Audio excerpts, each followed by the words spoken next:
कबीर ग्रंथावली का आज हम करने वाले हैं पार्ट 3, क्योंकि इससे पहले मैं 2 पार्ट करवा चुकी हूँ। इनके 160 से लेकर के और 210 तक जो पद हैं वो हमारे सिलेबस में आते हैं। यूजीसी नेट की अगर आप तैयारी कर रहे हैं तो ये आपके लिए मोस्ट इम्पोर्टेंट क्लासेस हैं, सीरीज़ है, जो आपको ज़रूर देखना चाहिए। तो यहाँ पर आज हम 186 पद से देखेंगे। कैसे जीवेगी बिरहिनी पियाविन कीजे कौन उपाय, दिवस न भूख रैन नहीं सोके जैसे करी जुग जाम। ठीक है? तो मैं आपको सीधा इसका भावार्थ बता देती हूँ। इस पद में जो कबीरदास हैं वो क्या कह रहे हैं, ये परमात्मा की, है ना? परमात्मा की क्या बन रही हैं? वियोगिनी बन कर के, परमात्मा की वियोगिनी बन कर के, वियोगिनी पत्नी आत्मा के जीवन में विषय का क्या कर रही हैं? अ, संदेह का वर्णन कर रही हैं, ठीक है? जीवन के विषय में संदेह का वर्णन कर रही हैं कि वो कैसे जिएगी परमात्मा के बिना। तो कैसे जीवेगी गृहिणी पियाविन कीजिए कोई उपाय कीजिए कैसे मैं जीऊँगी? दिवस ना रात में दिन में भूख लगती है और ना ही रात में सुख है, जैसे करी जुग जाम, ठीक है? तो हम कैसे जीवित रह सकते हैं? आपको क्या करना है? कोई उपाय करना चाहिए। खेलती फाग छांडी चलु सुंदर तज चलु धन और धाम। इसके जीवित रहने के लिए कौन-सा उपाय करना चाहिए, है ना? जैसे ना नींद आती है, ना भूख लगती है, इसका एक-एक जो प्रहर है, वो कैसा है एक-एक युग के समान लगता है।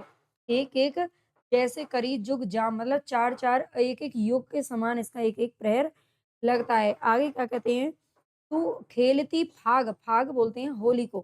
फाग फागुन में होली आती है, तो खेलती फाग छाड़ी चलु सुंदर, तू होली खेलने के लिए अपना घर छोड़कर चल, ठीक है? अपना सुंदर सा घर छोड़कर चल, तज चलू धन और धाम। और प्रिय से मिलने के लिए तुझे क्या करना पड़ेगा? धन और धाम, अपना धन, समृद्धि और अपना घर-बार सब छोड़ना पड़ेगा। बन खंड जाए नाम लो आवे, मिली पिय से सुख पाए। और क्या करना है? वन खंड जाए नाम लो आवे, तू वन के नाम की लगन लगा और वहीं पर पिया सुख तुम्हें मिल पाएगा। तलपत मीन बिना जल कैसे दर्शन लीजिए धाय। तलपत मीन, मीन यानी कि मछली, मछली बिना पानी के जैसे तड़पती है, तो वैसे ही तुम अपने पति के वियोग में तड़प रही हो, अपने परमात्मा के वियोग में आत्मा तड़प रही है, जैसे कि बिना पानी के मछली तड़पती है। तो इसीलिए परमात्मा दर्शन लीजिए धाय, तुम मुझे आकर के दर्शन दो। बिना आकार रूप नहीं रेखा कौन मिलेगी आए, आपन पुरुष समझीले सुंदर देखो तन निर्ताय। आगे क्या कहते हैं कबीरदास जी कि तुम्हारा ना तो कोई आकार है ना? क्योंकि निराकार भगवान को मानते थे, निराकार की पूजा करते थे कबीरदास जी। वो कहते हैं ना तो तुम्हारा कोई आकार है और ना ही कोई रूप रेखा है। ना ही कोई रेखा ना यानी कि ना ही कोई रूप रेखा है। ऐसे पुरुष से जाकर ये कैसे मिलेगी? जिसका कोई आकार नहीं है, जिसका कोई सूरत नहीं है, रंग रूप नहीं है, रूपरेखा ही नहीं है, उससे कैसे जाकर के पुरुष से ये मिल पाएगी? शब्द रूपी जीव पीव बूझो छांडो भ्रम की टेक, कहें कबीर और नहीं दूजा जुग जुग हम तुम एक।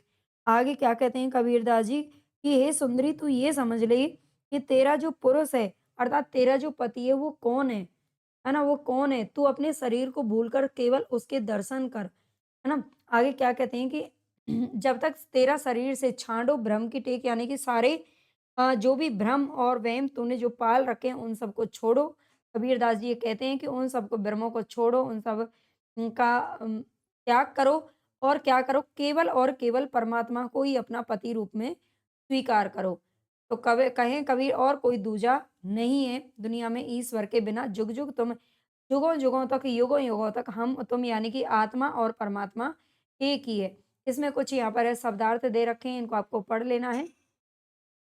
और यहाँ पर इसमें जो ये पूरी व्याख्या दे रखी है हिंदी में, इसको आप पढ़ लीजिए, ठीक है? विशेष में आप देख लेना। मैं केवल आपको यहाँ पर थोड़ा बहुत भावार्थ बताऊँगी, उसके बाद आपको खुद से पढ़ लेना है एक बार, अगर समझ में नहीं आता है तो। भीजे चुनरिया प्रेम रस बूंदन, भीजे चुनरिया इसमें जो लेखक है वो क्या कह रहे हैं कबीरदास जी इस पद में, भगवान की पत्नी बनकर यानी परमात्मा की पत्नी बनकर प्रेम की वर्षा से भीगने का वर्णन इसमें किया गया है। तो भीजे मेरी जो चुनरिया है वो प्रेम रस में की बूंदों में भीज रही है, आरत साज के चली है सुहागिन पिए अपने को ढूंढन। आरत साज के चली है सुहागिन सुहागिन रूपी जो आत्मा है वो आरती सजा करके अपने परमात्मा रूपी पति को खोजने के लिए, ढूँढने के लिए क्या करी है, चल पड़ी है। काहे की तोरी बनी चुनरिया, काहे को लगे चारों फूंदन। 5 तत्व की बनी चुनरिया, नाम के लागे फूंदन। यानी कि जो चुनरिया है वो तुम्हारी किस चीज़ की बनी हुई है? तो 5 तत्व की चुनरिया बनी हुई है। ठीक है? चुनरिया यानी कि जो शरीर है वो 5 तत्व का बना होता है, अगर आप जानते हो तो। 5 तत्वों में क्या होता है? अग्नि, जल, आकाश, मिट्टी और वायु। कि ये 5 तत्व हैं जिनसे शरीर का निर्माण होता है। तो तेरी चुनरी जो बनी है वो 5 तत्वों से बनी हुई है और नाम के लागे फूंदन। फूंदन यानी कि जो उस पे सजावट हो रही है वो किसकी लगी हुई है? हीरे उसमें जो सजावट है वो किसके हैं? तो भगवान के नाम के फुंदने लगे हुए हैं। ये चढ़ गे महल खुल गई रे केवरिया दास कबीर लागे झूलन। महल पर चढ़ने से जो केवरिया है वो क्या कही हैं? खुल गई हैं। ठीक है? महल पर चढ़ने से किवाड़ खुल गई हैं और यानी कि सुषुम्ना नाड़ी के ब्रह्मरंध्र पर पहुँचने से सभी बाधाएँ जो समाप्त हो गई हैं। ठीक है? सभी बाधाएँ यानी कि सभी इंद्रियों को वश में कर लिया गया है और इसीलिए जो कबीर है वो झूलने लग गए हैं। कबीरदास जी इस स्थिति में क्या कर रहे हैं? झूल रहे हैं यानी कि पूरी तरह से भगवान के रंग में रंग चुके हैं। इसको आप एक बार पढ़ लीजिए, 5 तत्व क्या होते हैं इनको पढ़ लेना। आगे देखते हैं 188 पद में क्या है, मैं अपने साहब संग चली। देखिए मैं आपको बता देती हूँ कि जहाँ से प्रश्न बनते हैं, हालाँकि मैं प्रश्न आपको करवाऊँगी, लेकिन प्रश्न जो बनते हैं यूजीसी नेट में, या तो वो इनके शब्दार्थों से बनते हैं, तो शब्दार्थ सभी को याद कर लेना, ठीक है? इसके अलावा इनका जो पंक्ति है, पंक्ति का कभी-कभी सार पूछ लिया जाता है, मोस्टली तो यही पूछा जाता है ना? इस पंक्ति का सार क्या है? तो आपको एक बार इसका भावार्थ तो सुनना ही पड़ेगा, आपको अच्छा लगे या ना लगे, है ना? इनको नोट बना लेना आप। मैं अपने साँव संग चली, हाथ में नरियल, मुख में बीड़ा। हाथ में क्या है? नारियल। मैं अपने साहब संग चली यानी कि भगवान जो कबीरदास जी हैं वो अपने आप को क्या बता रहे हैं? पत्नी और परमात्मा को पति बताते हुए कह रहे हैं कि मैं तो अपने पति परमात्मा के संग जा रही हूँ। ठीक है? पति परमात्मा के संग जा रही हूँ और हाथ में मेरे में क्या है? नारियल है और मुख में बीड़ा। बीड़ा का अर्थ है पान। के मुख में क्या है? पान है, मुँह में पान का बीड़ा है और मोतियन माँग भरी और मेरी जो माँग है वो मोतियों से भरी हुई है। लिली घोड़ी, लिली का अर्थ है यहाँ पर नीली, ठीक है? लिली का अर्थ क्या है? नीली है, नीली घोड़ी जरद बछेड़ी। जरद का अर्थ होता है पीली, ठीक है? पीली जर्द आपने ये सुना होगा, देहाती में शब्द होता है पीला जर्द है या पीला जर्द इस तरह का बोलते हैं। तो पीले रंग की क्या है? बछेड़ी है, तापे चढ़ी के चली और उस पर क्या कर रही है? अ, मेरी जो माँग है वो मोतियों से भरी हो रही है। इस पंक्ति में कबीर ने पति के साथ चिता पर जलने वाली सती का रूप यहाँ पर प्रस्तुत किया है। नदी किनारे सतगुरु भेटे तुरंत जन्म सुधरी और नदी किनारे मुझे कौन मिले? सतगुरु से मेरी मुलाकात हुई और मेरा तो तुरंत ही जन्म सुधर गया। सतगुरु से मिलने के बाद कहे कबीर सुनो भई साधु, दो कुल तार चली और दोनों कुलों को से तार मैं अपने दोनों कुलों को अर्थात यानी कि दोनों कुल कौन से होते हैं? लड़की के लिए पीहर और ससुराल होते हैं। तो दोनों का उद्धार करके अब मैं जा रही हूँ, तार कर जा रही हूँ। तो इसको आप एक बार पढ़ लीजिएगा। आगे देखते हैं 189 पद में क्या कह रहा है? गुरु मोहि घुंटिया अजर पियाई।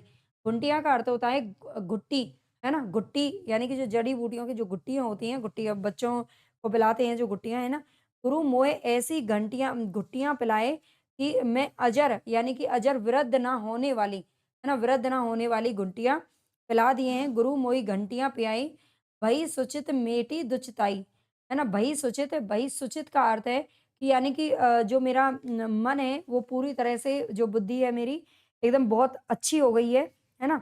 दुर्बुद्धि का नाश हो गया है।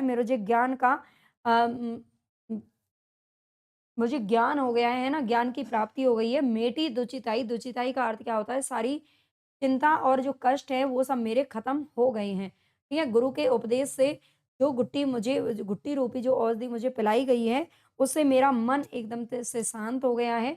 नाम औषधि अदर कटोरी पियत अघाय कुमति गई मोरी, यानी कि इसको पीते ही मेरी जो कुमति है, जो दुर्बुद्धि है वो खत्म हो गई है। ब्रह्मा विष्णु पिए नहीं पाए, खोजत शंभु जन्म गवाए, सुरत निरत करी पिए जो कोई कहे कबीर अमर होई सोई। यानी कि कबीर जी क्या कहते हैं कि जिसने भी राम नाम का प्याला पी लिया ना, उसको उसके लिए बिल्कुल इस जन्म मरण की अ, जो ये हिंडोला है ना जो घूमता रहता है, इससे आप हमेशा के लिए मुक्ति पा जाओगे। और ब्रह्मा विष्णु ने भी मतलब पिए लेकिन नहीं पाए, उन्हें भी नहीं पीने को मिली ये घुट्टी। और खोजत जो शंभू शंभू यानी कि महादेव ने भी पूरा जन्म गवा दिया इसे खोजने में, लेकिन उनको भी ये औषधि नहीं मिली है। आप एक बार पढ़ लेना, अगाय यानी कि तृप्ति हो गई है, अधर का बोलते हैं होठ, दुचिताई यानी कि मन की जो दुविधा है, मन की जो चंचलता है वो खत्म हो गई है ना? सुरत निरत यानी कि मन लगाकर तन में होकर। इस पद में कबीरदास गुरु के उपदेश को घुटी हुई औषधियों का रूप देते हुए कह रहे हैं। आप इसको पढ़ लीजिएगा, आगे देखते हैं। आप देखिए मेरा सुन भी लीजिए, और जो आप इसमें व्याख्या मैंने पूरा दे रखा है, पूरा नोट्स है ये, तो आप इनको पढ़ भी लेना, आपको और अच्छे से समझ में आ जाएगा। तो अगला जो हमारा पद है वो 190वाँ। कबीर भाटी कलाल की बहू तक बैठे आई, सिर सौंपे सोई पीवे नहीं तो पिया ना जाई। इसमें कबीरदास जी क्या कह रहे हैं कि इन साखियों में ईश्वरीय प्रेम का रसायन, ठीक है? ईश्वरीय प्रेम का रसायन और मदिरा के रूप में वर्णन कर रहे हैं। ईश्वरीय जो भगवान का जो प्रेम है, उसका रसायन और मदिरा के रूप में वर्णन करते क्या कहते हैं कि कबीर भाटी कलाल की, कबीरदास जी कहते हैं कि मदिरा का व्यापार, भाटी भट्टी, भाटी किसको कहते हैं? भट्टी यानी कि शराब बनाने का जो स्थान होता है। कलाल किसको कहते हैं? तो ये कलाल का अर्थ होता है कलार, यानी कि मदिरा का व्यवसायी। ठीक है? मदिरा का जो व्यवसायी, मदिरा का जो व्यवसायी है, व्यापार करने वाले जो लोग हैं, कलार हैं, उनकी भट्टी पर बहुत से लोग आकर गए, बहुत तक बैठे आए, मतलब बहुत सारे लोग आकर के बैठ गए हैं, किस लिए? मदिरा पीने के लिए। सिर सौंपे सोई पीवे, और जो अपना शीश कलार को सौंप देगा वही उसकी मदिरा पी सकता है। सिर सौंपे सोई पीवे, सोई यानी कि वही पी सकता है जो अपना सिर सौंपेगा, नहीं तो पिया ना जाए, अन्यथा ये मदिरा नहीं पी जा सकती है। हरि रस पिया जानिए जे कबहू न जाई खुमार। कबीर जी का क्या कहते हैं? कबीर जी का जो आ से है ना, वो कलार से किससे है? गुरु से है ना? जो कलार है ना? जो शराब बनाने वाला है, शराब का जो व्यापारी है, उससे अर्थ है सतगुरु से, उसका अर्थ तात्पर्य है, ठीक है? हरि रस पिया जाने, जिसने भी हरि रस पी लिया, जिसने भी गुरु का उपदेश सुन लिया, समझ लिया, है ना? आत्मा परमात्मा संबंधी जो उपदेश है, उससे क्या होता है? सारी कभी कभी इसकी जो खुमारी है वो उतरती नहीं है। ये नशा अगर एक बार चढ़ गया किसी को, तो इसका नशा कभी खत्म नहीं होता है। मेमनता घूमत रहे नाही तन की सार। मेमनता घूमत रहे, मेमनता का अर्थ क्या होता है यहाँ पर? मतवाला होकर के, ठीक है? ये अगर नशा एक बार हो गया तो मतवाला होकर के घूमता रहे, और ना ही तन की और ना ही मन की कुछ सार यानी कि कुछ होश रहता है किसी के बारे में। सवै रसायन में किया हरीसा और ना कोय, तिल एक घट में संचरे सो तो का सब कंचन होए। यानी कि परमात्मा रूपी जो मदिरा है, इसको मैंने बहुत सारे रसायन पिए, बहुत सारे पेय पदार्थ पिए, लेकिन इसके जैसा कोई भी रसायन मुझे नहीं मिला। हरि जैसा यानी कि हरि के प्रेम रस जैसा कोई भी रसायन नहीं है जो इतना नशीला हो, है ना? जो कुछ भी हम होश गवा बैठे हैं जिसमें बिल्कुल पूरी तरह से। सभी प्रकार के नशे किए, लेकिन ईश्वरीय प्रेम जैसा नशा किसी में भी नहीं है। आगे है 191 में, पीछे लागा जाई था लोक वेद के साथी, आगे थे सतगुरु मिल्या दीपक दिया हाथी। अ, हाथी यानी कि हाथ। इन साखियों में जो कबीरदास है वो क्या कह रहे हैं? गुरुदेव की प्रशंसा कर रहे हैं। ठीक है? तो गुरुदेव की प्रशंसा करते हुए क्या कहते हैं? पीछे लागा जाई था लोक वेद के साथी, मैं लोक वेद मतलब लोक संसार और वेदों के पीछे भागा जा रहा था। आगे से मुझे कौन मिल गया? आगे से मुझे जो गुरु मिल गया, ठीक है? सतगुरु यानी कि सच्चा गुरु को बोलते हैं सतगुरु। आगे से मुझे सच्चे गुरु मिल गए और उन्होंने मेरे हाथ में ज्ञान का दीपक थमा दिया। दीपक दिया तेल भरी बाती दई अघट, ठीक है? अघट का अर्थ यहाँ पर क्या होता है? कभी कम ना होने वाली। अघट का अर्थ होता है कभी घटने नहीं वाली, ठीक है? घटने वाली जो नहीं है।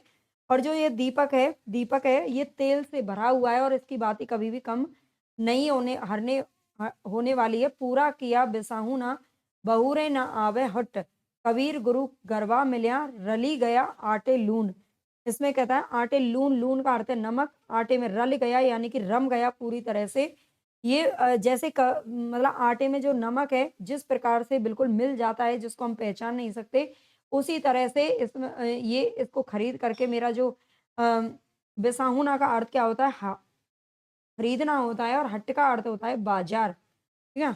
ये कहीं भी बाजार में नहीं मिलता वैसे। क्या नहीं मिलता है? ये जो ज्ञान रूपी जो दिया है ना, ये कहीं भी बाजार में नहीं मिलता। गुरु की कृपा से अब मैं किसी से भी पीछे नहीं हूँ। अब मैं जो उचित समझता हूँ वही करता हूँ। गुरु ने मेरे दीपक में क्या भर दिया है? तेल भर दिया है ना? और कभी भी कम ना होने वाली बातें उन्होंने मुझे दे दी है। इस प्रकार मैंने अपना सौदा खरीदने का काम है जो पूरा कर लिया है। और कबीर गुरु गरबा, इसका आप अर्थ समझ गए होंगे। जाति-पाति कुल सबई मिटे, नाव धरोगे कौन? ठीक है? जाति-पाति मतलब जो इतना मुझे ज्ञान अब मिल गया है कि मेरे दिमाग में ये सब जाति-पाति का जो भेद है, जो ये सब चीज़ें हैं, ये सब पूरी तरह से खत्म हो गई हैं।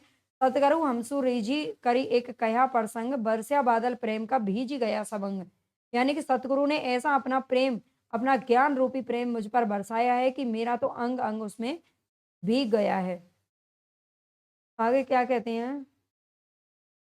192 वे दिन कब आवेंगे भाई, जा करनी हम देह धरिए मिलवो आंगी लगाई। वे दिन कब आवेंगे भाई, कबीरदास जी इसमें क्या कहते हैं?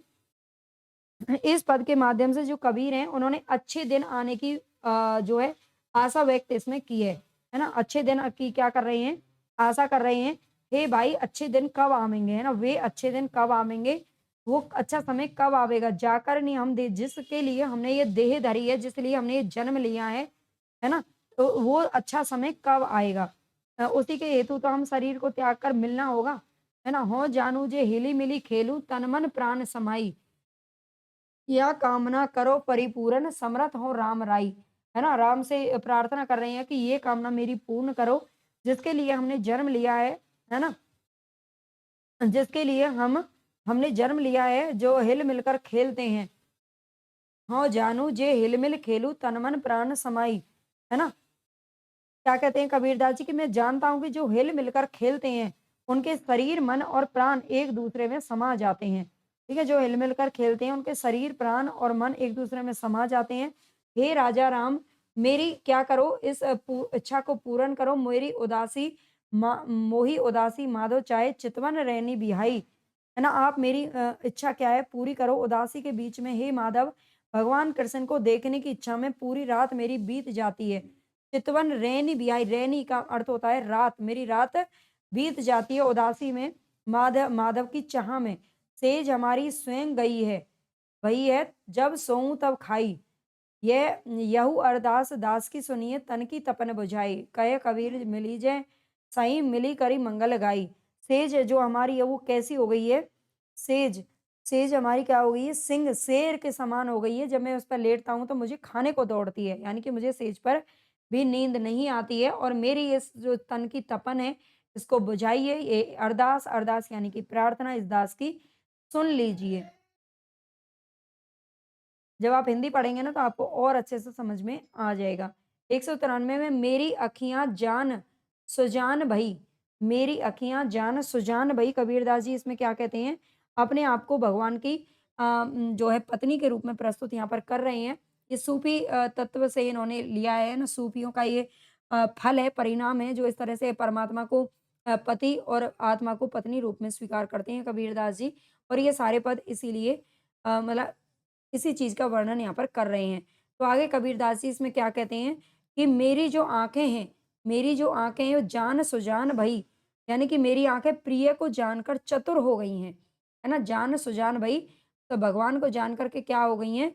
चतुर हो गई हैं। देवर ननद ससुर संग तजी करी, हरि पीवर तहाँ गई। मैं अपने मतलब देवर, ननद और ससुर का साथ छोड़ कर के भगवान कृष्ण रूपी पति के साथ में हो आई हूँ। ठीक है?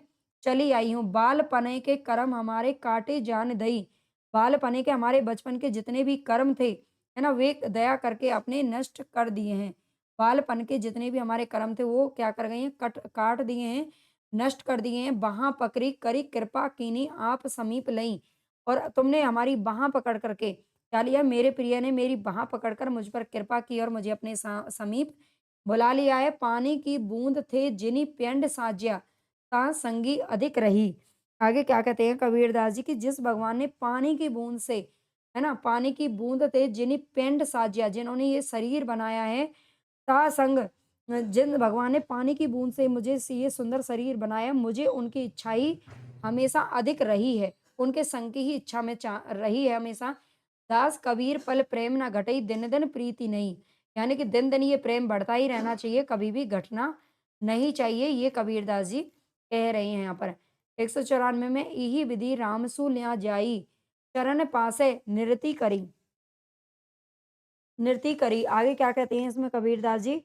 ये कबीरदास जी ईश्वर के साक्षात्कार का योग साधना वाला मार्ग यहाँ पर बता रहे हैं। ठीक है? इसका प्रसंग क्या है इसका पद का, इस साखी का प्रसंग है कि ईश्वर के साक्षात्कार के लिए योग साधना वाला मार्ग यहाँ पर बताया जा रहा है। तो लेखक क्या कहते हैं कि इहि विधि रामसु ल्या जाई, तुम राम से इस प्रकार से लौ लगाओ, इस प्रकार से उनसे लगन लगा लो। चरण पासे नृति, चरणों के पंखों पर नृत्य करो। चरण पास है ना? चरणों के जो पंख हैं उन पर क्या करो? नृत्य करो।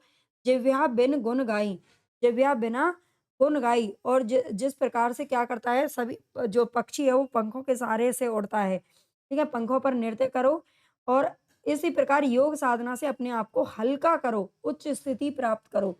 ठीक है? उच्च स्थिति क्या करो? प्राप्त करो। आगे क्या कहते हैं लेखक? बिना जिह्वा के ही गुण गाओ, बिना जिह्वा के ही भगवान के क्या करो? गुण गाओ। जहाँ स्वाति बूंद ना सीप साइर, सहजी मोती होए, और उन सहज मोतियों रूपी नीर को प्रोकर, अर्थात आंसुओं की जलधारा से क्या करो? आंसुओं की जलधारा से भगवान को यानी कि अपने आप को पवित्र करो। पवन और आकाश को क्या करो? धरती और आकाश को पवित्र करो। उन मोतियन में नीर पोयो, पवन अंबर धोए। ठीक है? यहाँ पर क्या करना है? पवन अंबर धोई। पवन और आकाश को क्या करना है? धोना है अपने आंसुओं से। जहाँ धरनी बरसे गगन भीजे, हैं? धरनी बरसे और गगन भीजे, चंद सूरज मेल। यहाँ पर आगे क्या कहते हैं कबीरदास जी कि ये मोती वास्तव में विरह का आंसू है ना? और ये एक ऐसा स्थान है जहाँ पर धरती बरसती है ना? जहाँ पर धरनी यानी कि धरती बरसती है और जो आकाश है वो भीजता है। ठीक है? ये एक ऐसा प्रेम के जो आंसू होते हैं वो इस प्रकार होते हैं कि धरती बरसती है और आकाश भीजता है और चांद सूरज का वहां पर मेल होता हुआ नजर आता है। ठीक है? चांद सूरज का मेल हो जाता है। दोई मिली तहाँ जोड़न लागे करत हंसा केली, एक बिरस भीतरी नदी चाली, कलश समाई कनक कलश समाई। आगे क्या कहते हैं लेखक यहाँ पर सूर्य नाभि के ऊपर का देखो मूलाधार चक्र और चंद्र जो होता है ना वो ब्रह्मरंध्र होता है ना? और यहाँ दोनों के मिलने से तात्पर्य क्या होता है? मूलाधार से चलने वाली कुंडलिनी के ब्रह्मरंध्र तक पहुंचने वाला। और एक वृक्ष ऐसा है ना? एक विरसी भीतर नदी चाली। एक वृक्ष क्या है? ऐसा है, एक वृक्ष है हमारा जो शरीर है, एक वृक्ष ऐसा है जिसमें कुंडलिनी रूपी नदी बह रही है। ठीक है? उसमें क्या बह रही है? कुंडलिनी रूपी नदी बह रही है। और सोने का जो कलश है, कनक कलश समाई, उसमें सोने का जो कलश है वो ब्रह्मरंध्र है। ठीक है? कनक कलश सोने का जो कलश है वो क्या है? ब्रह्मरंध्र है। पंच सुवटा आई बैठे उदय बनी भई बन राई, जहां बिछड़्यो तहां लाग्यो गगन बैठो जाई, जन कबीर बटाऊआ जिनी मार्ग लियो जाई। आगे कबीरदास जी क्या कहते हैं कि तोते जिस प्रकार से वृक्ष पर आकर के बैठ जाते हैं, सुबटा का अर्थ होता है तोता। ठीक है? जिस प्रकार ये पंच सुबटा, सुबटा तोते यानी कि जो 5 तत्वों से हमारा जो शरीर बना हुआ है, ठीक है? ये मैं आपको बार-बार बता चुकी हूँ कौन से हमारे 5 तत्व होते हैं, इनको याद रख लेना। तोते जिस प्रकार वृक्ष पर आकर बैठ जाते हैं, उसी प्रकार ये 5 तत्व हमारे शरीर में स्थित हैं। ठीक है? हमारे शरीर में क्या है? स्थित हैं। जहाँ बिछड़्यो तहाँ लाग्यो गगन बैठो जाई। और जहाँ तात्पर्य जहाँ से ये बिछुड़े वहीं से क्या गए? जहाँ से अगर ये बिछड़ गए तो वहां से हमारी जो लगन है वो किससे लग जाएगी? भगवान से लग जाएगी। गगन बैठो जाई और हमें वहीं पर क्या हो जाएगा? आकाश मिल जाएगा। ठीक है? उच्च स्थिति को प्राप्त करो और हम आकाश पर क्या करेंगे? बैठ जाएंगे। बस भगवान से, ईश्वर से अपनी लगन आपको लगाना है। ठीक है? ये भगवान को पाने का जो योग साधना है वो कबीरदास जी यहाँ पर बता रही हैं। यहाँ पर आपको जो ये शब्दार्थ दिए गए हैं इनको ज़रूर याद कर लेना, क्योंकि यहीं से ही प्रश्न ज़्यादा बनते हैं। पार्स का अर्थ होता है पंखों पर, नृत्य यानी कि नृत्य करना, नाच, सुबटा का अर्थ तोता होता है, उदय हुई धरती, धरती और यानी कि पृथ्वी, और केली का अर्थ होता है क्रीड़ा। ठीक है? बिछड़ो यानी कि बिछड़ गया, और बनराई का अर्थ होता है वनराजी यानी कि वन के वृक्ष। आगे देखते हैं। ये हिंदी वाला भी आप एक बार ज़रूर पढ़ लेना ताकि आपको समझ में आ जाए। 195 जो हमारा पद है उसमें क्या कहते हैं लेखक? करो जतन सखी साईं मिलन की, गुड़िया गुड़वा सुपलिया। आगे लेखक इसमें क्या कह रहे हैं? कबीर इसका जो प्रसंग है, इसमें अपनी सखी से जो कबीर दास है, वो अपनी सखी से क्या कह रहे हैं? भगवान से मिलने का उपाय पूछ रहे हैं, ठीक है? इसमें क्या पूछा जा रहा है? उपाय पूछ रहे हैं किससे? अपनी सखी से। करो जतन सखी साईं मिलन के, हे सखी कुछ तो ऐसा जतन करो कि मुझे किससे? भगवान भगवान मतलब अपने आप को पत्नी मानते हैं और भगवान को क्या मान रहे हैं? अपना पति परमेश्वर मान रहे हैं। तो कबीर दास जी स्वयं को भगवान की पत्नी स्वीकारते हुए अपनी सखी से कहते हैं कि हे सखी, कुछ तो ऐसा जतन करो कि मुझे मेरे स्वामी से मेरा मिलना हो जाए, ठीक है? गुड़िया गुड़वा सुपलिया तजी दे, बुद्धि लड़कियां खेलन की, देवता पितर भुइयां भवानी, ऊंचा मैल अजबिय मार्ग चौरसी चलन की, रंग बंगला साईं की सेह वहां लगी फूलन की। ठीक है, रंग बंगला साईं के कैसा है? रंग बंगला है और वहां फूलों की क्या लगी हुई है? सेज लगी हुई है। यानी कि लेखक क्या कह रहे हैं कि मुझको मेरे स्वामी भगवान श्री कृष्ण से मिलाने का कोई तो उपाय करो। गुड़िया और गुड्डे का सुंदर खेल अब क्या कर दो? छोड़ दो। ठीक है, गुड्डा गुड़ियों से जैसे छोटे बचपन में बच्चे खेलते हैं, तो ये खेल अब तुम छोड़ दो, तज दो, ठीक है? तजी दे बुद्धि लड़कियाँ खेलन की, और ये जो बुद्धि तुम्हारे अंदर जो चल रही है ना लड़कपन की खेलने वाली, इसको बिल्कुल मतलब बंद करो, इसको बंद करो और भगवान का क्या करो? देवता, पितर और भूमि, ठीक है? देवता, पितर, भूमि और भवानी, भवानी यानी कि महाशक्ति को बोलते हैं। उन सभी की जो भक्ति है 84 लाख योनियों में जन्म-मरण के चक्कर में पड़ने की होती है। ऊँचा महल अजब मार्ग चौरसी चलन की। और इन चीज़ों में देवता, पितर, भूमि, है ना? भूमि और भवानी, उन सभी की भक्ति 84 लाख योनियों में जन्म-मरण के चक्कर में पड़ने की होती है। तो हे मेरे स्वामी, हे मेरे पति भगवान का महल बहुत ऊँचा है। ठीक है? हमें इन 84 जो योनियाँ हैं, इनसे ऊँचा उठना है। हमें इस जन्म-मरण की जो ये झूला है, इससे आगे जाना है। हमें इसको त्यागना, हमें मुक्ति पानी है। तो इसीलिए अब ये लड़कपन वाली बुद्धि छोड़ दो और कुछ तो जतन करो कि हम अपने भगवान से, हम अपने पति से कैसे मिल सकते हैं। ठीक है? तो यहाँ पर आप क्या कह रहे हैं, उनका जो बंगला है बड़ा ही विचित्र शोभा वाला है ना? रंग बंगला बड़ा ही विचित्र है उनका बंगला, और वहाँ फूलों की सेज लगी हुई है। ठीक है? स्टेज सजी हुई है, सैय्यद सजी हुई है, तन, मन, धन सब आपने करवाएँ, यानी कि अपना पूरा तन, मन, धन सब भगवान को क्या करो? अर्पण करो, है ना? उस बंगले में मेरे स्वामी की जो फूलों वाली सैय्यद सजी हुई है, वहाँ पर अपना तन, मन, धन और सभी अर्पण करके उनकी याद को सँभालो। सुरत सम्हार, है ना? उनकी यादों में खो जाओ, परु पैया सजन की, परु पैया यानी कि उनके चरणों में अपना ध्यान लगाओ। कहें कबीर निर्भय होए हँसा, कुंजा बता दयो ताला खुलन की। कह रहे हैं कि ये मैंने कुंजा बता दिया, ये उपाय मैंने तुम्हें बता दिया है कि कैसे भगवान का उपाय, भगवान को पाने का उपाय कर सकते हो। तो लड़कपन वाली बुद्धि छोड़ो, है ना? ये मोह माया का जो जाल है, जो ये माया जाल है, इससे थोड़ा-सा ऊपर उठो। हमारा जो भगवान का जो बंगला है ना, वो थोड़ा-सा ऊँचा है, यानी कि आपको सब कुछ त्यागना पड़ेगा, इस संसार को छोड़ना पड़ेगा, है ना? बस अपना ध्यान किसमें लगाना है? राम नाम जपने पर। आप जानते हैं कबीर दास जी बल देते हैं, उनका जो भगवान है वो निराकार है, जिसकी कोई आकृति नहीं है, कोई रूपरेखा नहीं है, बस राम नाम जप करो, है ना? आप सीधे कहाँ पहुँच जाओगे? भगवान के चरणों में। तो मिलने का उपाय यहाँ पर बताया है भैया। अगला देखते हैं, 196 पद पर हम पहुँच चुके हैं। आगे क्या कहते हैं लेखक? मोरी मोरे लग गए बान सुरंगी हो, मोरे लग गए बान सुरंगी हो। इस पद में जो कबीरदास है वो अपने तन मन में प्रेम का बाण लगने की बात कह रहे हैं कि मेरे तन मन में तो प्रेम का क्या लग गया है? बाण लग गया है। तो मोरे लग गए बान सुरंगी हो, धन सतगुरु उपदेश दियो हो, है ना? सच्चे गुरु ने मुझे क्या दिया है? उपदेश दिया है। होड़ गयो चित्त भृंगी हो, और मेरा जो चित्त है ना वो कैसा हो गया है अब? भौंरा बन गया है। भृंगी यानी कि भौंरा बन गया है मेरा चित्त, गुरु के समान हो गया है। अच्छा, अच्छी राम, सॉरी भाई। ध्यान पुरुष की बनी है त्रिया, घायल पांचों संगी हो। घायल पांचों यानी कि मेरे जो पांचों तत्व हैं वो क्या हो गए हैं? घायल हो गए हैं। और गुरु का उपदेश सुनकर मैं उस पुरुष की पत्नी बन गया हूँ जिसका मैं ध्यान करता रहता था। और इस स्थिति में मेरे जो पांचों संगी हैं, पांचों संगी कौन होते हैं? काम, क्रोध, लोभ, मोह और अहंकार, ठीक है? काम, क्रोध, लोभ, मोह और अहंकार, ये हमारे क्या होते हैं? 5 संगी होते हैं जो हमेशा हमारे साथ-साथ चलते हैं ना। ज़रा-सी कोई बात बिगड़ी नहीं और ये सब हावी हमारे ऊपर हो जाते हैं। तो ये सब अब मेरे पूरी तरह से क्या हो चुके हैं, घायल हो चुके हैं। जो ये मेरे साथी थे ना 5, ये क्या हो गए हैं, अब घायल हो चुके हैं। इनका मेरे ऊपर अब कोई ज़ोर चलता नहीं है ना? और घायल की गति घायल जाने की जाने जान पतंगी हो। और घायल की गति तो भई घायल ही जान सकता है। घाव लगे हुए की पीड़ा तो वही जानेगा जिसने कभी घाव खाया हो, ठीक है? जिसको कभी घाव लगा हो या उसकी दशा पतंगे का ज्ञान रखने वाला ही जानता है। कबीरदास जी कहते हैं कि हे भाई साधुओं, सुनो, अब तो मुझे दिन-रात केवल और केवल रात-दिन, निसी-दिन यानी कि रात-दिन प्रेम की ही उमंग चढ़ी रहती है। तो यहाँ पर इसका अर्थ दे रखा है, आगे देखते हैं 197 में, गुरु बड़े बिरंगी हमारे गुरु गुरु बड़े बिरंगी, कीट सो ले भंग कीना आप सो रंगी। इसमें 197 में लेखक क्या कहना चाहते हैं, इसमें गुरु का महत्व बता रहे हैं, ठीक है? इसमें क्या बता रहे हैं? गुरु महत्व।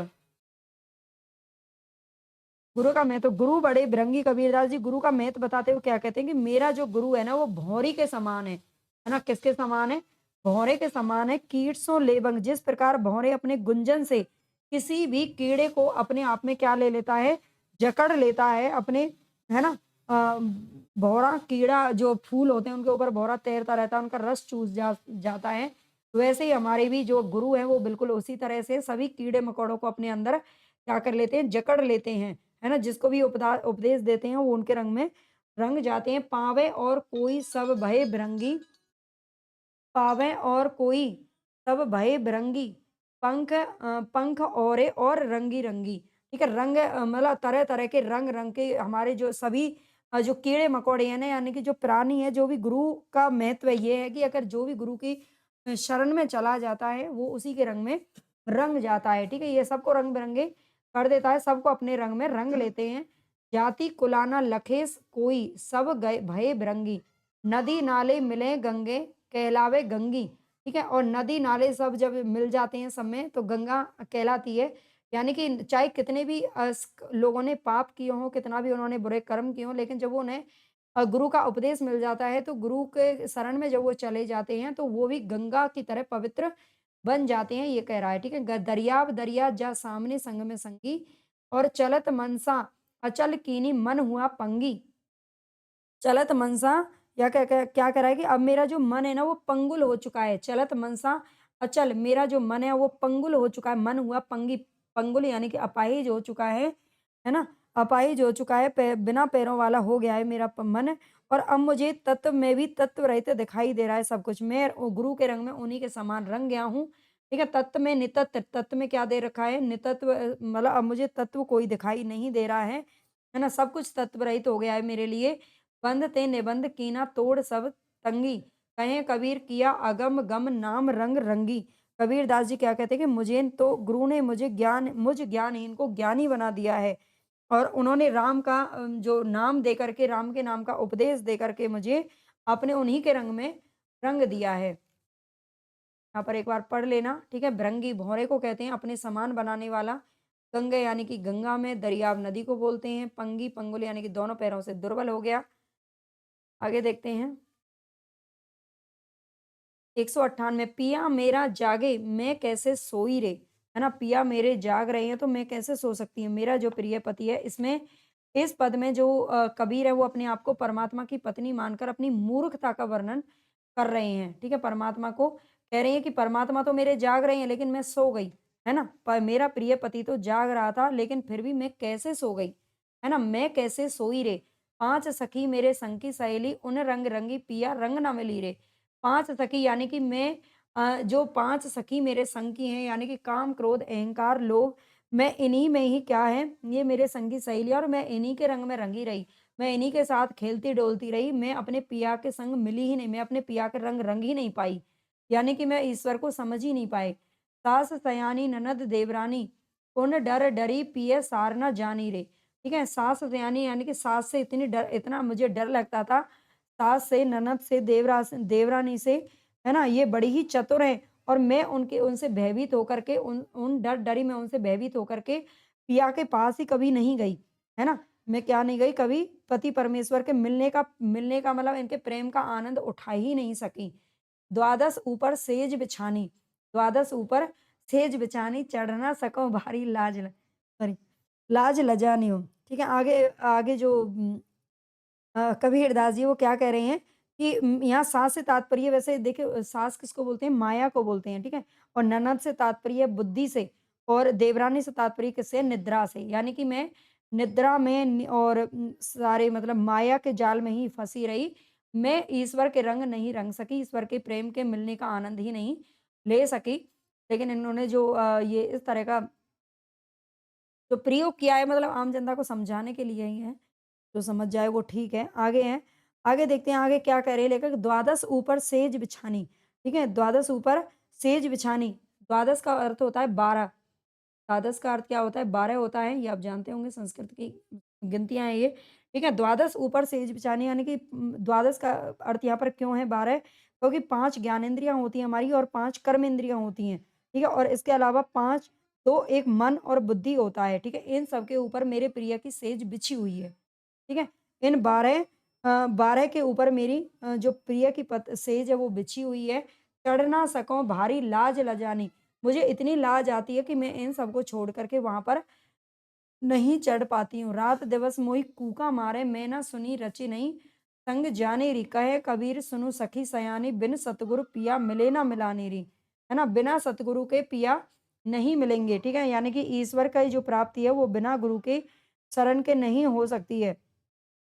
आगे यहाँ क्या कहते हैं रात दिवस मोहि कूका मारे रात दिवस मोहि यानी कि प्रिय पति रात दिन मुझे पुकारता रहता है ईश्वर मुझे बुलाते रहते हैं अपनी तरफ मुझे खींचते हैं लेकिन मैं नहीं सुनी मैं उनकी कोई बात नहीं सुन पाती हूँ क्योंकि मैं इस माया जाल में इस तरह से जकड़ गई हूँ और बिना सतगुरु के पिया मिले ना यानी कि बिना सतगुरु की शरण के हमें बिना अच्छे गुरु के भगवान की प्राप्ति नहीं हो सकती है आगे है बहुत दिनन की जोवती बाट तुम्हारी राम बहुत दिनों से मैं क्या कर रही हूँ तुम्हारी प्रतीक्षा कर रही हूँ है ना प्रतीक्षा कर रही हूँ इंतजार कर रही हूँ किसका राम जी का ठीक है राम जी का इंतजार कर रहे हैं कौन कबीरदास जी यहाँ पर क्या कह रहे हैं अपने आप को राम की वियोगिनी बता रहे हैं और वर्णन कर रहे हैं कि हे राम मैं कब से तुम्हारी बाट जोड़ी कब से तुम्हारा रास्ता देख रही हूँ जिया तरस है तुझ मिलन को और तुझसे मिलने के लिए मेरा जो जिया है मेरा जो मन है बड़ा ही तड़प रहा है मन में विश्राम बिल्कुल भी नहीं पाता है।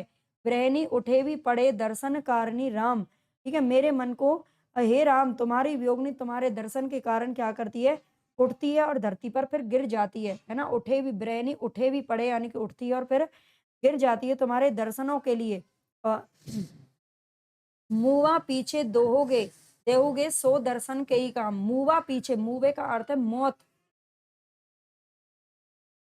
मौत यानी कि अगर मेरी मृत्यु हो गई, अगर मैं मर गई, तो मरने के पीछे अगर दर्शन दोगे, तो वो किस काम के हैं? के ही काम अगर वो दर्शन किस काम के होंगे? मुआ पीछे जिनी मिले कहे कबीरा राम, मुआ पीछे कौन मिले? जिनी मिले कहे कबीर और ये कबीर राम जी क्या कहते हैं कबीरदास जी कहते हैं कि हे राम, तुम अपनी वियोगिनी से उससे मरने के बाद मत मिलो, है ना? अगर मिलना है तो जीते जी मिलो, है ना? पाथरा घाटा लो सब पारस कोने काम।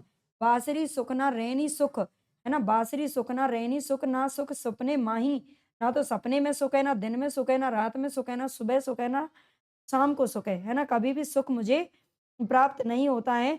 अगर पत्थरों से घिसते-घिसते पाथरा घाटा लो, सब पारस कौन काम। आगे क्या कहते हैं कबीरदास जी कि अगर पत्थरों से घिसते-घिसते सभी लोहा समाप्त हो गया, तो उसके बाद मिलने वाला पारस पत्थर किस काम का होता है ना? कबीर बिछुड़िया राम सू, ना सूप दुख सुख धूप ना छाई, ना मुझे धूप में ना छाँव में कहीं भी सुख नहीं मिलता है जब से तुम बिछुड़ गए हो। जब से मेरे जो प्रिय परमेश्वर हैं वो अलग हो गए हैं। अब हम 200 वाले पद पर पहुँच गए हैं। पर्वती, पर्वती मैं प्रया यानी कि पहाड़ों-पहाड़ों पर मैं घूम के आया, है ना? यहाँ पर जो कबीरदास जी हैं वो इस इसका प्रसंग क्या है इन साखियों के माध्यम से कबीरदास जी ने अपना कष्ट प्रस्तुत किया है। अपना कष्ट ही प्रस्तुत कर रहे हैं तब से, है ना? आगे कहते हैं कि पर्वत-पर्वतों पर फिरत्या रहा, नैन गँवाए रोई और मैंने रोते-रोते अपनी आँखों को भी क्या कर लिया है, खराब कर लिया है, नष्ट कर दिया है।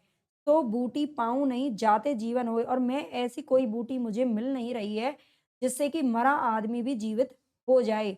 नैन हमारे जल गए छिन-छिन लोड़े तुझ, नाते नाते मिले नामे खुशी, ऐसी बेधन मुझ। आगे कबीरदास जी क्या कहते हैं कि नैन हमारे क्या कर गए हैं, जल गए हैं, खत्म हो गए हैं, ठीक है? मेरी आँखें तुझे खोजने के कारण नष्ट हो गई हैं। ना तो तू ही मिला और ना ही मुझे कोई प्रसन्नता मिली है ना? ना तो तू ही मिला, ना ही मुझे कोई खुशी मिली, ना तै मिले, ना तुम मिले हो, ना ही मुझे कोई खुशी मिल पाई है, ठीक है? और मुझ में ऐसी क्या है वेदना है, ऐसी वेदना मुझ में ऐसी वेदना और ऐसी मेरी जो पीड़ा है वो भरी हुई है। सुखिया सब संसार है, खाए अरु सोवे, दुखिया दास कबीर है, जागु अरि रोवे। इसका भावार्थ बहुत बार पूछा जाता है, तो इसको अच्छे से याद रख लेना। कबीर दास जी कहते हैं कि संसार के सभी लोग सुखी हैं, केवल मैं ही दुखी हूँ, ठीक है? मैं ही दुखी हूँ, सबे सारे लोग सुखी हैं, वो पेट भर खाते हैं और सोते हैं। लेकिन दुखिया दास कबीर है, लेकिन कबीर दास दुखी है, जागता भी है और रोता भी रहता है ना? क्योंकि वो भगवान की प्राप्ति करना चाहता है, लेकिन सारे लोग इस मोहमाया में इस तरह से मतलब जो है घुटे पड़े हैं कि उनको ज़रूरत ही नहीं है किसी चीज़ की। वो आराम से खाते हैं, सोते हैं और कुछ नहीं करते हैं। 201वाँ पद है, "आई ना सकूँ तुझ पे सकूँ ना तुझ बिलाई।" ठीक है? "आई ना सकूँ" इन साखियों में जो कबीर है उसने अपनी वियोग व्यथा का वर्णन किया है। क्या कहते हैं? "आई ना सकूँ तुझ पे सकूँ ना तुझ बुलाई, जियरा याहि लेहुगे विरह तपाई तपाई।" ना तो मैं तेरे पास आ सकता हूँ और ना तू मुझे अपने पास बुला सकता है, ठीक है? मैं तेरे पास नहीं आ सकता और ना ही तू मुझे अपने पास बुला सकता है। जियरा हे राम, क्या इसी तरह से संतप्त कर कर के मेरे प्राण ले लोगे? क्या इसी तरह से मुझे मार डालोगे तड़पा-तड़पा कर, है ना? तपाई-तपाई इसी तरह से तपा-तपा करके मार डालोगे क्या? है ना? यहू तन जालो मसी करूँ, ज्यों धुआँ जाई सरग्गी। मेरी इच्छा तो ये है कि अपने इस शरीर को जलाकर मैं क्या बनाऊँ? मसी बोलते हैं स्याही को। मसी का अर्थ क्या होता है? स्याही होता है। मसी कागज़ छुएओ नहीं, है ना? कलम गयो नहीं हाथ, ये आपने पढ़ा होगा। या तो स्याही कागज़ कभी लिया था कबीर दास जी ने, उनके लिए ही ये पंक्तियाँ हैं ना। तो यहू तन जालो मसी करो, इस तन को मैं क्या करूँ? जला करके स्याही बना दूँ और जिसका धुआँ स्वर्ग तक जाए, जो धुआँ है वो कहाँ तक जाए? स्वर्ग तक पहुँच जाए।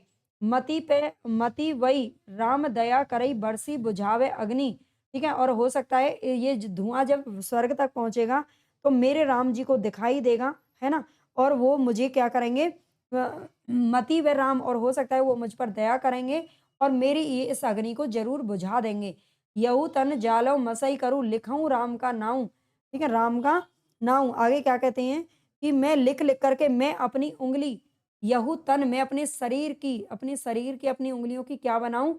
कलम बनाऊँ और लिखूँ राम का नाम, मैं बार-बार लिख-लिख करके राम के पास भेजता रहूँ, ठीक है? लिखूँ राम का नाम, लेखनी करूँ करंक की। करंक का अर्थ क्या है यहाँ पर? करंक का अर्थ है उँगलियाँ, ठीक है? मैं अपनी उँगलियों की क्या बनाऊँ? लेखनी बनाऊँ और राम का नाम लिख-लिख करके पठाऊँ, उन तक पठाऊँ का अर्थ होता है पहुँचाना।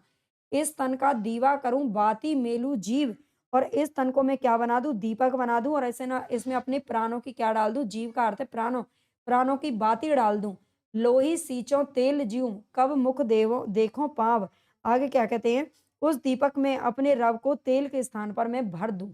ठीक है? लोही सींचों तेल ज्यों, कब मुख देखो पीवे, कै ब्रहनी क्यों मीच दे, कै आपा दिखलाई, आठ पैर का दाक्षिणा मुँह पे साई न जाई। मतलब आठों पैरों का जो मैं दुःख जो मैं भोग रही हूँ, जो मैं तड़प रही हूँ आठों पैर, है ना? दिन-रात मैं तड़प रही हूँ। अब ये मुझसे सहन नहीं होता है, इस वियोग में जलना अब मुझसे सहन नहीं होता है।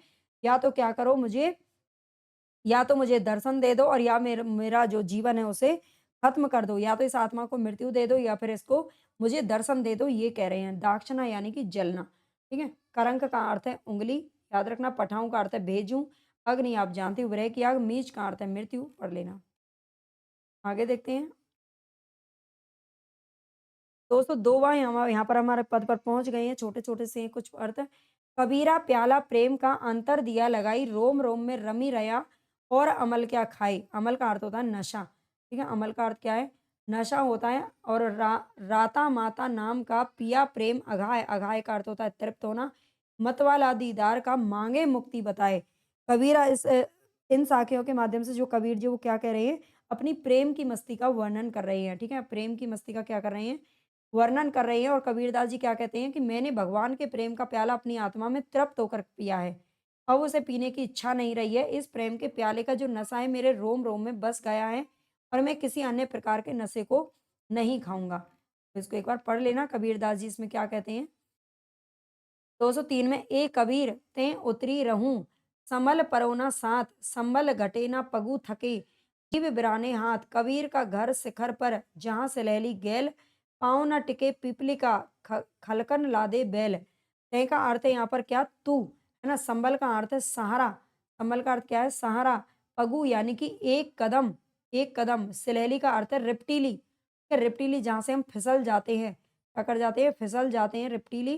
गैल यानी कि राह और मार्ग, क्या है, पिपलिका का अर्थ है चींटी, पिपलिका का अर्थ पूछा जाता है चींटी है, याद रखना। खलकन का अर्थ है मनुष्यों ने, है ना। तो यहाँ पर कबीरदास जी क्या कह रहे हैं, अपने आप से कबीर जी कहते हैं कि हे कबीर, तू उतरा हुआ रहे, क्या रहे, तू तू उतरा हुआ रहे, तू ऊपर मत चढ़, नीचे ही रहे। तेरे हाथ में ऊपर चढ़ने का सहारा नहीं आया है अभी, ठीक है। सहारा कम नहीं और पैर आगे नहीं, आगे नहीं बढ़ता। अगर सहारा कोई नहीं मिलेगा, कबीर का घर शिखर पर, कबीर का घर है जो चोटी पर है, जहाँ पर सलेली जो राह है वो रिपटीली है, वहां से तुम फिसल जाओगे और नीचे गिर जाओगे, ठीक है। उस पर पाँव ना टिके, वहां पर चींटी का भी पैर नहीं टिक सकता। तो मनुष्य तो एक बैल के समान होता है, मतलब उसका भारी भरकम क्या है, लोगों ने वहां जाने के लिए बैलों पर अपना सामान है जो लाद दिया है, खलकन लादे बैल, ठीक है। बैल लाद दिए हैं मनुष्यों ने अपने जाने के लिए। लोग अपने पापों को लेकर वहां पहुंचना चाहते हैं, यानी कि ईश्वर को पाना चाहते हैं, मोह माया में फंसे हुए, लेकिन ईश्वर का नाम रटते हैं और चाहते हैं कि उनका ईश्वर से मिलन हो जाए, तो ऐसा नहीं होता है ना। आगे 204 में, काल खड़ा सिर ऊपरे जागू ब्राने मीत, जाका घरे गैल में सो कस सो निचित, है ना। ये छोटा सा है, इसमें कबीर जी क्या कह रहे हैं, इस साखी के द्वारा कबीरदास ने मनुष्य को सावधान होने के लिए कहा है। कबीरदास जी कहते हैं कि मृत्यु तेरे शीश के ऊपर खड़ी है, हे दूसरे के मित्र तू सावधान हो जा। दूसरे के मित्र का तात्पर्य तू अपना मित्र नहीं है। यदि तू अपना मित्र होता तो अपनी मुक्ति का उपाय करता, है ना। जिसका कर्म मार्ग में है, वह चिंताहीन अर्थात निश्चिंत कैसे हो गया है। 205वां अर्थ है हमारे यहाँ पर, छाकी पर्यो आतम मतवारा पीवत राम रस करत विचारा। छाकी पर्यो आतम मतवारा पीवत राम रस करत विचारा, बहुत मोली महंगे गुड़ पावा, है ना। ले कसाव रस राम चुबावा। यहाँ पर लेखक है वो क्या कहते हैं, भगवान राम के ध्यान की मदिरा को पीकर, ठीक है, मदिरा को पीकर पागल होने की बात यहाँ पर कही जा रही है, ठीक है। तो कबीर आत्मा क्या कह रहे हैं यहाँ पर, छाकी पर्यो आत्म मतवारा, जो आत्मा है वो भगवान राम के रस को पीकर क्या हो गया है, मतवाला हो गया है, ठीक है, झूम रहा है। पीवत राम रस करत विचारा, राम रस को पी करके क्या हो गया, मतवारा हो गया है। बहुत मोली महंगे गुड़ पावा, बहुत मोली, यानी कि कबीर राम का जो भक्ति रूपी रस है ना, वो क्या है, बहुत ही मूल्य दे करके चुकाया है, ठीक है, बड़ा ही महंगा है ना।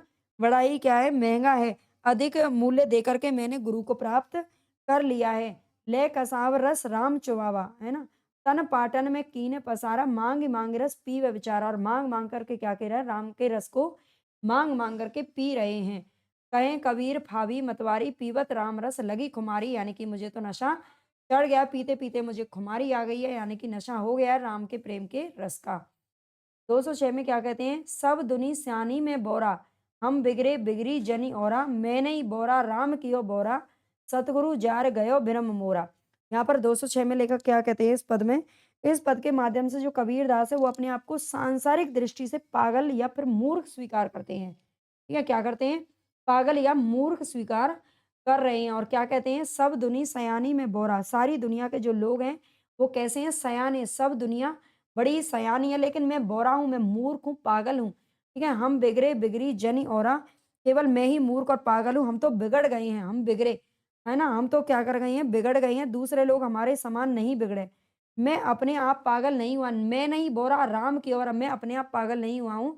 राम के नाम ने, राम ने मुझे क्या कर दिया है, पागल बना दिया है, ठीक है, मेरे राम ने मुझे पागल किया है, मैं खुद पागल नहीं हुआ हूँ। सतगुरु जार गयो ब्रह्म मोरा, ठीक है, सतगुरु जार गयो ब्रह्म मोरा, मैं कोई विद्या भी नहीं पढ़ना चाहता, विद्या ना पढ़ूं, वाद नहीं जानूं, हरि गुण कथत सुनत बोरानू, मैं कोई विद्या नहीं पढ़ना चाहता, मैं कोई वाद विवाद, वाद नहीं जानूं, मैं कोई वाद विवाद भी नहीं करना चाहता हूँ, ठीक है, वाद विवाद करना भी नहीं जानता हूँ। मैं तो हरि गुण, केवल हरि के गुण गाता हूँ, क्या क्या करता हूँ, मैं तो हरि के गुण कथत सुनत, कहते और सुनते ही बोरा गया हूँ।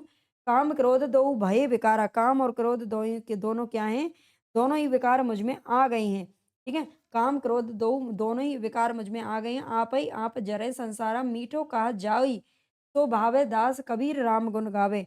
मीठा तो वही है जो जिसको अच्छा लगे, कबीर दास जी तो राम के, भगवान राम के गुण गाता है। है ना? कबीर दास को तो राम के गुण गाना ही क्या करता है, अच्छा लगता है, वही भाता है और कुछ अच्छा नहीं लगता है।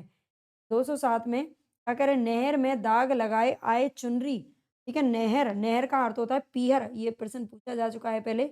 नहर का अर्थ क्या है ना? 2 पंक्तियाँ पूछ लेगा कि इस पंक्तियों में नहर का अर्थ क्या है? इस तरह से प्रश्न पूछे जाते हैं, तो नहर का अर्थ होता है पीहर, है ना? नहर में दाग लगाई आए चुनरी, ऊ रंगरेजवा के मरम ना जाने। यहाँ पर लेखक क्या कह रहे हैं कि मैं अपने पीहर में ही अपनी चुनरी में दाग लगा आई हूँ, ठीक है? मैं अपने पीहर से ही अपनी चुनरी में दाग लग गया है मेरी में, ऊ रंगरेजवा, है ना? मेरे आत्मा, आत्मा क्या है यहाँ पर? चुनरी है ना? चुनरी क्या है? आत्मा है। मैं अपने आत्मा में, मतलब पहले ही मेरी जो आत्मा है वो इस माया जाल में फँस गई है बचपन से ही, ठीक है? और मेरी संसार संसार है, यानी कि जो आत्मा है, आत्मा का जो संसार है वो क्या है? ये जग है, ठीक है? आत्मा का संसार से क्या है? पुराना नाता है, और आत्मा में संसार से क्या लग गया है? आत्मा में दाग पड़ गया है, ठीक है? और परलोक उसकी क्या है? ससुराल है, ये ध्यान रखना, ठीक है? परलोक क्या है? ससुराल है। ये कहते हैं कि इस संसार में आकर जो जीवात्मा है, उसके मन में क्या पड़ जाता है? पाप रूपी दाग पड़ जाता है। नहीं मिले, ना ही ऐसा कोई धोबी मिलता है जो इसे उजरी कर सके, जो इसके दाग को मिटा सके, ठीक है? दाग छिपाने का ऐसा कोई भी रंगरेज नहीं है जो इस चुनरी को धो सके। तन के कंडी, हाँ, ज्ञान के सौदन साबुन महंग विचार या नगरी।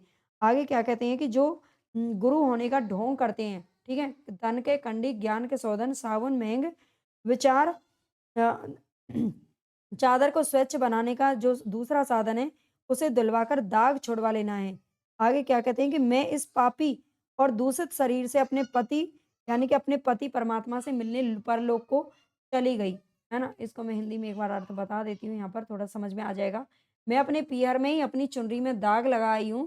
तात्पर्य है कि इस आत्मा, संसार आत्मा का पीहर है और परलोक उसकी ससुराल है।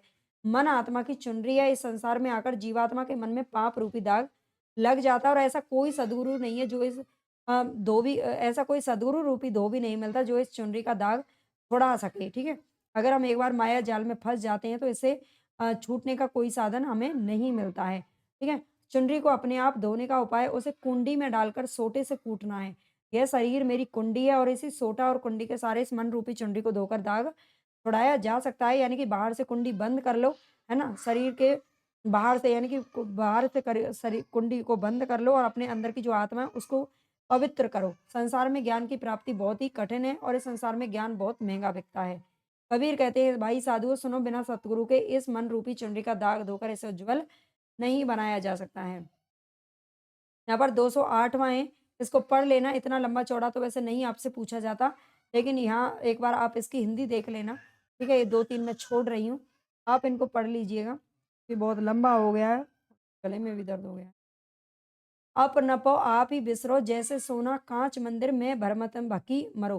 ठीक है? ये बाद के है ना जो 2-3 इतने इम्पोर्टेंट है, यहाँ से प्रश्न कम आते हैं, हालाँकि पूछा तो कुछ भी जा सकता है, ये नहीं कहती मैं इनको मत पढ़ना, लेकिन मैंने हिंदी दे रखी है, आप इनको खुद से पढ़ लेना, ठीक है? यहाँ पर क्या है, क्या कह रहा है, "मैं अपने आप ही अपना वास्तविक रूप है जो भूल गया हूँ, मेरी दशा उस कुत्ते के समान हो गई है जो काँच के मंदिर में बंद होने के कारण घूम-घूम कर अपने ही प्रतिबिंब को देखकर भौंकते रहते हैं, है ना? भौंकते-भौंकते परेशान हो गए। इसी प्रकार संसार में जितने भी प्राणी हैं, सब मेरे प्रतिरूप हैं, पर मैं उनसे विरोध करके उन्हें अपना शत्रु समझकर लड़ते-झगड़ते परेशान हो गया। मेरी दशा उस सिंह के समान है जो कुएँ में अपनी ही परछाई को देखकर उसे दूसरा सिंह समझ बैठा, और उससे युद्ध करने के लिए क्या है, अम, कुएँ में कूद पड़ा था, ठीक है? यहाँ पर आप पढ़ लेना, मनुष्य मनुष्य का ही दुश्मन हो रहा है। यहाँ पर 210वाँ है, दरस दीवाना बावरा अलमस्त फ़कीरा, एक अकेला वही रहा अस्मत का धीरा। हृदय में महबूब है, महबूब यानी कि भगवान है, हरदम प्याला, हरदम का प्याला। ठीक है? इस पद में कवि ने उस साधक का वर्णन किया है जो भक्ति रस में पूरी तरह डूबकर केवल ब्रह्मानंद में डुबकियाँ लगाता है।